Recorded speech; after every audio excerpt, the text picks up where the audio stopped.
Hello friends, I am Shelim video. চলে আসলাম আরেকটি ইন্টারেস্টিং ভিডিও নিয়ে। আশা করি এই ভিডিওটি আপনাদের অনেক অনেক ভালো লাগবে, তাই আপনারা সবাই আমার সঙ্গেই থাকুন। ইম্পর্টেন্ট একটা জিনিস তোমাদের দেখাবো। এই জিনিসটা আসলে ঝুঁকিপূর্ণ কিনা তুমি বলবা, ঠিক আছে? এই যে এখানে বট গাছের একটা বিশাল মোটা ডাল কিন্তু শুকা গেছে, বুঝছো? বুঝতে পারছো? এই ডালটা যে কোনো মুহূর্তে কিন্তু মানে রাস্তার উপরে ভেঙে পড়তে পারে। অবশ্যই তাতে তাতে মানুষ আক্রান্ত হওয়ার সম্ভাবনা না। তো তো হতে পারে পথচারী অথবা এখানে আশপাশে যেসব মানুষগুলো চলাফেরা করে সেসব মানুষও আক্রান্ত হতে পারে, তাই না? কঠিন একটা ঝুঁকিপূর্ণ একটা অবস্থানে আছে। তো যে কোনো মুহূর্তে তো এই জিনিসটা আসলে কেটে নামাই ফেলার দরকার, নাকি বলো সাধন ভাইয়া? এই যে গাছের ডাল, এদিকে তাকাও, খেয়াল করে একটু। তোমার মতামত কি তুমি বললো একটু? এই যে এই যে এই যে বট গাছের, তুমি একটু পিছনে তাকাও। না না না, ওই যে বট গাছের একটা ডাল, মোটা ডাল কিন্তু দেখো শুকা গেছে। এই শুকনা ডাল কাটি ফেলার দরকার, নাহলে বিপজ্জনক। কারণ এই যে এইটা কিন্তু একটা মানুষ চলাচলের জন্য কিন্তু রাস্তা। হ্যাঁ রাস্তা। তুমি যেমন এই যে একটা ভ্যান নিয়ে আসছো, যে কোনো মুহূর্তে তোমার এই ভ্যান নিয়ে আসার সময় তোমার ঘাড়ে উপর পড়তে পারে কি? তো যে কোনো মুহূর্তে এটা বিপদ ঘটতে পারে না? কেটে কেটে ফেলাটাই উচিত হবে, নাকি বলো?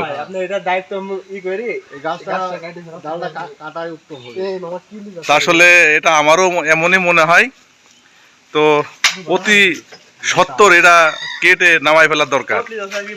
তো দেখা যাক এটা কিভাবে সমাধান করা যায়। দেখেন, আমি কিন্তু একদম ডাইরেক্ট ঝোড় জঙ্গলের ভিতরে চলে আসছি, একদম প্রকৃতির স্বাভাবিক পরিবেশের ভিতরে। আকাশের অরিজিনাল দৃশ্যটা দেখেন, কত সুন্দর একটা পরিবেশ।